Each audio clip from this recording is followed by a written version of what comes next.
I'm Jacqueline Pogue. I am a retired psychotherapist, university teacher, organizational consultant, and leader of spiritual retreats. But currently, I am involved in events and projects that focus on creating a sustainable, just, compassionate, and more spiritually awakened world. And that takes me into many interesting films and projects. But more importantly than all of that is the fact I am a caregiver for my wonderful husband. This film for me is about Alzheimer's and how we can go forward as caregivers with helping ourselves and one another. Most importantly, as I said, I am a caregiver. So that is where my credentials come in, more important than anything I've ever done. And I can also begin to talk now about stress, because I think this is the main key that most of us face as caregivers. The stress of what to do to take care of our loved one, the stress of making decisions, the stress of things changing constantly, the stress of how to take care of ourselves, the stress of family members having different viewpoints about how this care should and could be given.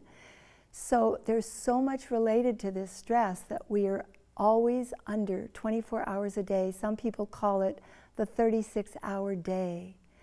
So one of the things that we can think about this stress, it isn't even just the stress we're in now. This is even more upsetting to some of us because any trauma that we've ever gone through in childhood, the trauma of losing anyone we loved, the trauma of moving away from our friends, the trauma of an illness in the family or with ourselves, an injury, an accident, those traumas are actually unconsciously getting re-stimulated when we're going through this role of caregiver.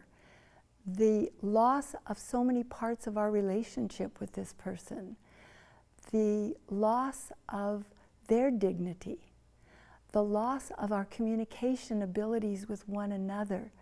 There are just so many losses we experience, both physically, emotionally, mentally, and even spiritually. Often we don't feel we can connect as intimately and as much with our heart as we used to, because we are reliant on so many words to help us in these areas.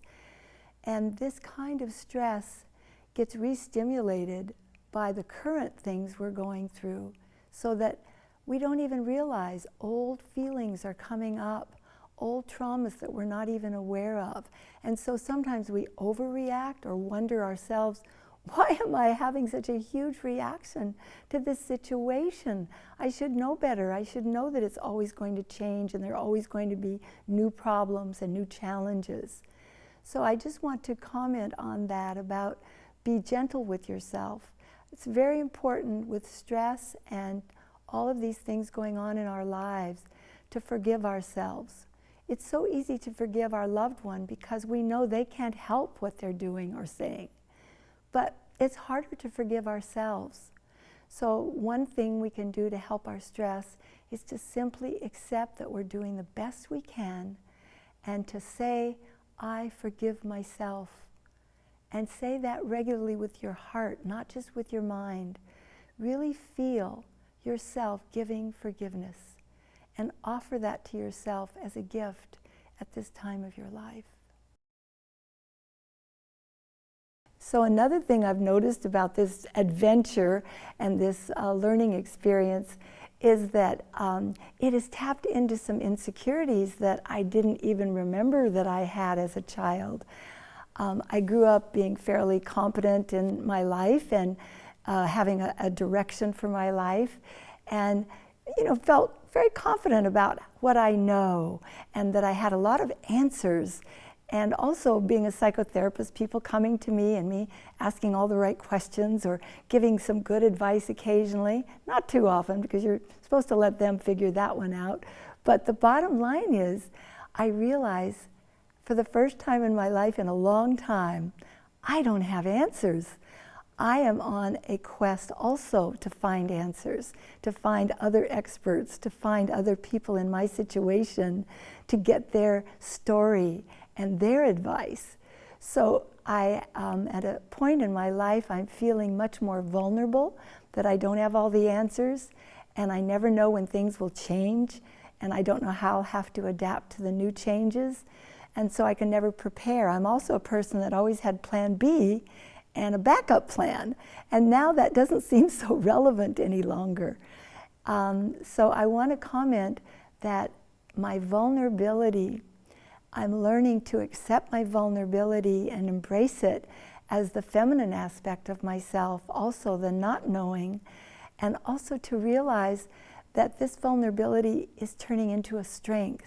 And the kind of strength it is that other people realize how authentic I am when I'm vulnerable.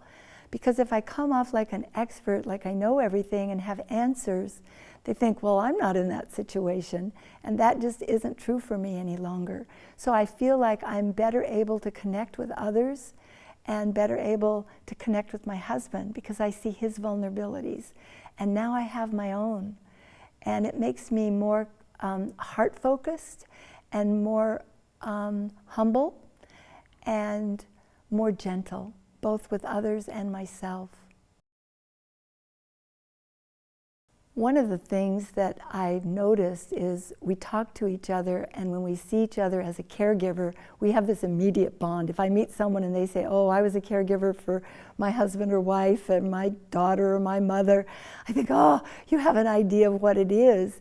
And so we bond through this role of caregiver. And we've had so many roles in our lives, and I find myself often identifying with the role.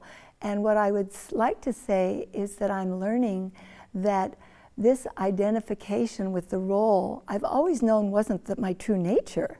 I have a deeper personhood, and I have a deeper sense of self beyond any relationship in the material world. But I also notice that I'm kind of locking into this role. And I just want to remind you that you are so much more than this role you're in. You are still a human being with a vision for your life, with dreams and hopes and fears. You are an individual. Of course, you're connected with so many people in your life and so many maybe causes and other things that you're involved in. But there is a deeper you, and you have to honor that you. I want to remind you that there is someone inside you, and maybe it's only when you go for a walk in the woods, or when you go to the mountains, or take a walk along the beach, or stand under the night sky and look at the stars and the moon, and you realize that there's something bigger than you, and maybe you feel connected to that sense of something larger than yourself. So I want to remind you that that part of you is still alive and well and needs nurturing too. So whether you take walks, or whether you meditate, or whether you simply sit and listen to music, whether you paint, do artwork, or write, journal, that remember to stay connected to that inner you. And remember that there's a deepening of that you that can go on and on. So one of the questions I'd like to leave you with is, who am I really? What is my purpose in life? Why am I here? What is the meaning of this experience for me? Not just for them, but for you. What does all this mean? How do you make meaning from this experience that you're living? So I offer these questions that are larger than our little world of doing. And I ask you to think about your being. Who are you? What is life? What is another? Why are you here? And those are the most important questions I can think of that you could ask yourself. One of the facts of when the mind is most open is the early morning when you waken, and at night just before you go to sleep. There's a kind of beginning and ending of the day that lets your mind be open. Sometimes we fill that time with, oh, what'll I do today? And the list, and you start filling it with lots of thoughts. And sometimes before you go to sleep at night, you review your day, you have your regrets, you have your memories of good and bad. But also you can use those same 2 times to give yourself a very important message. And the messages that you want to leave yourself for the dream time are any really important question that you have. I can't give you that question. I can share some of the questions I have at night. But think about what is an important question that you'd like to leave with your mind open for the next, hopefully 7 to 8 hours. I know we don't really get enough sleep, but whatever number of hours you get to sleep, that you can be working on this in your sleep time. So think about an important question before you go to sleep. And one of the questions that will always work too at the end of the day is, who am I? Not your doing, but your being. Who are you? Who am I in all this? And in the morning, when you awaken, another thing you can do that's very helpful in the day is, instead of thinking about all that list of things you must do, which we all have, but to think in this sense. Another way the brain works is that if you set an intention, not a wish, not a hope, not an I want, but I intend, that this is more likely to attract the energy that you need to create that intention. So in the morning, one of my intentions may be, I intend to keep a balance today of care for myself and my loved ones. That's an example of something I intend on a daily basis. It may be a bigger intention. I intend to know the real purpose of this teaching in my life, of this Alzheimer's disease. I intend to understand this teaching for me. It can be very personal. So I invite you also to set an intention for your day, and then to feel that intention not only with your words as a thought form, but also from your heart. Really feel that intention and set it forward and offer it to the day. Sometimes we want to change our physiological responses of stress, tension, anxiety, fear, anger. The fastest way to change the physiology of the body is through the breath.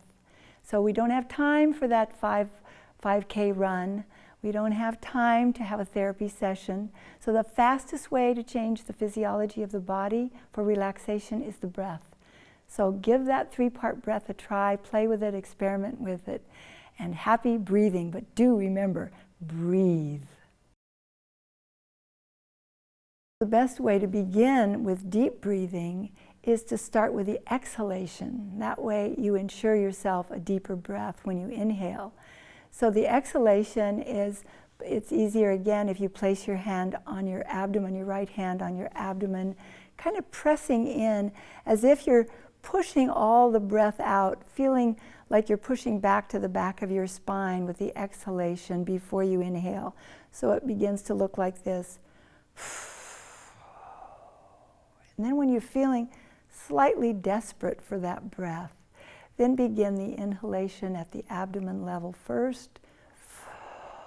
Breathing through your nose, actually, breathing in through your nose. Then to your solar plexus, and then high into your heart and lungs. The final inhalation, all on one inhalation. I'm breaking it down into parts now.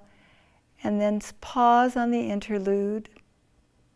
And then let all of that breath just fall out through the exhale of your mouth, with your mouth.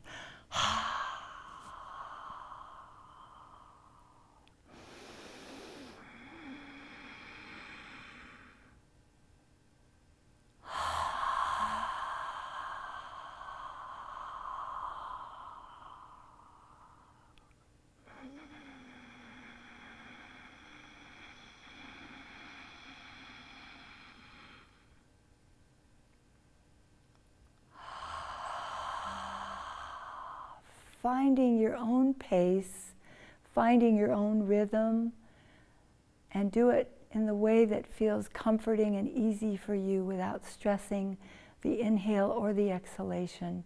Just find your own rhythm and experiment with the breath. This is the 3-part breath, again, bringing 7 times more oxygen to your brain, and also remembering that your body, each breath you take, the brain gets 25% of that breath. So to keep your mind clear and focused and calm, breathing is really especially important, and it's the fastest way to change your physiology. That's so important. If you want to change your physiology in the quickest possible moment, take a really deep 3-part breath.